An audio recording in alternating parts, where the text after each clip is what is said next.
This is Shad with Kevlar Lightning Protection. We're going to show you how to prepare a surface for a mechanical base.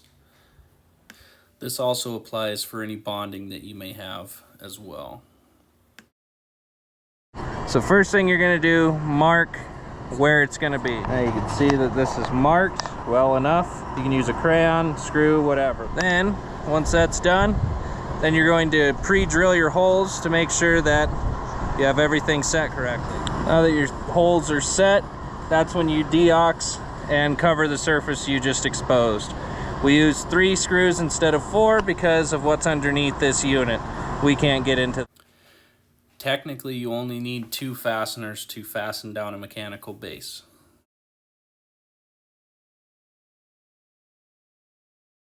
You've got deox on a bare surface, and then you make sure that your rod is straight, and that is a mechanical base.